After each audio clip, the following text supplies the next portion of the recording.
Mark Rogers TV, the voice of college football, checking out the bowl games as we really ramp into the Power 5 teams playing in postseason play over this weekend. We had a number of games yesterday and throughout the day today. Purdue and Auburn on the field right now at the Music City Bowl. Not much of a game to talk about there. We're going to look ahead to the rest of Friday's games and on through the weekend in the college football playoffs with Steve Merrill from Pro Sports Info. That's prosportsinfo.com. Check them out right there for not just college football, but information and the bettor's edge on the NFL, the NBA, and college basketball as well. Steve, how you doing today? Hey, Mark, doing well. All right, let's get down to it. So again, this is mid-afternoon on Friday, so we'll take it chronologically. First, with the Camping World Bowl, we've got Syracuse, we've got West Virginia. The Mountaineers missing Gary Jennings, one of their best receivers, as well as one of their top defensive players. Can't remember the kid's name off the top of my head, and Will Greer at quarterback. Syracuse missing some players on defense as well as a 2 to 3 point favorite for the Orange.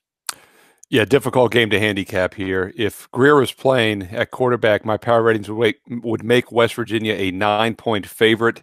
Now they're a 3-point dog. So a 12-point line adjustment based on my ratings because the quarterback is out. But it's more than just that. You just have to worry about the mindset of the team in general. Syracuse will be excited about this game.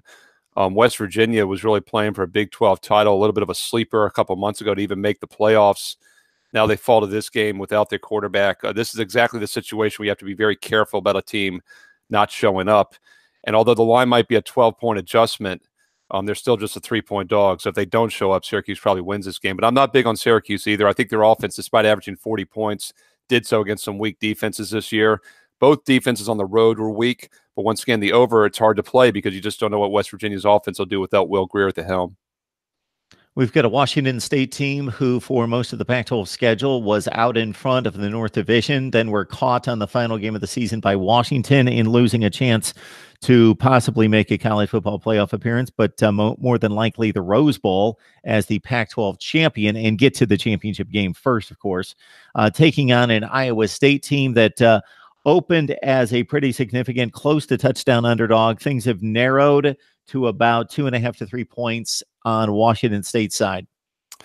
Yeah, and I think you have to once again be a little bit worried about the mindset here for Washington State. Iowa State, a successful 8-4 season. They'll be excited about this game. Washington State was looking for a Pac-12 title. They lost that finale. They've been off for over a month now. And for a team that basically throws the ball every single play, you worry about that a bit because this is a team, they don't throw for every single play, but they basically throw for all their yardage. They throw about 65-70% of the time, but about 85% of their total yards come through the air. So they don't run the ball well at all. Iowa State was a very good run defense this year, but they were also good against the pass. But the 1 month off, I think, could affect Washington State more with that precision offense, especially if they come in a little bit flat and hungover after that Washington loss. We've got a game back to the Group of 5 play with Arkansas State taking on Nevada. This basically a pick'em game, but it appears as though Nevada may be a 1 to 1.5 point favorite right now. Yeah, and this game will take place late Saturday afternoon. I can't imagine anybody's going to be watching this with the national semifinal game starting. Alabama will kick off before this game. For that reason, this will probably be one of the least bet bowl games of the season, perhaps. Tough one to handicap. Arkansas State played a weak schedule. Obviously, Nevada played a tougher schedule. Offensively, both teams averaged around 32 points a game.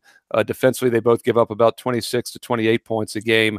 Looks like a pretty even matchup, and that's why the line is pretty much around a pick of -1. My goodness, they're playing this game against the playoff game? Yeah, it's just insane. I don't know what they're thinking. Actually, it was a time change. It's now 1:15. It was originally, I saw 5:30. That's incorrect. It's 1:15 Eastern. Okay. Yeah. So it'll be finishing up, but I believe that's a time change because I did see an initial listing that showed 5:30. I didn't think that was right either. I just double checked it. It's 1:15 Eastern. That would have been one of the worst scheduling decisions in the history of college football if that had been right. Well, as it is, they're up against a couple other games that will grab more attention, certainly because of the name brands of the teams, but certainly a better chance than going up against the playoff game, and that would be Florida-Michigan at the Peach Bowl in Atlanta. I think this is an odd pairing in regards to us seeing this now 3 times in 24 months. Michigan has disposed of Florida easily the first 2 meetings. Different personnel on the field to a certain extent, but Michigan's still a pretty substantial favorite at about 6 points right now.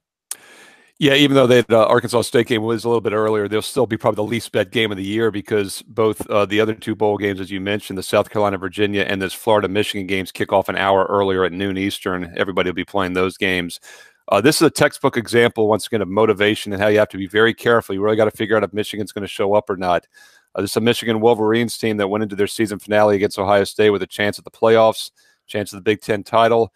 Not only did they lose, but they gave up 62 points in that game. Their defense had given up less than 2 touchdowns a game all season. They gave up 62. They've now been off for over a month.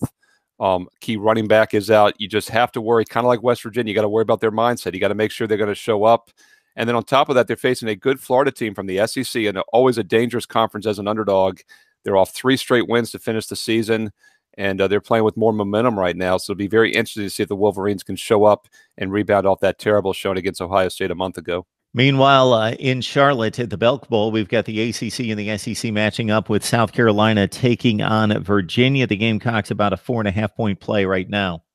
Both teams at 7-5. Normally, you would think both teams would be disappointed to be in a bowl game after a 7-5 season. But Virginia, I think, despite losing 3 of their 4 down the stretch, even though they were a 6-2 team at one point, they'll be excited about this game. This is still a program that's rebuilding. To get to play an SEC opponent on a couple days before New Year's Day, this is a big bowl game for them. Meanwhile, South Carolina expected more than a 7-5 season. I expected more. Coming in this year, I thought they were a bit of a sleeper team.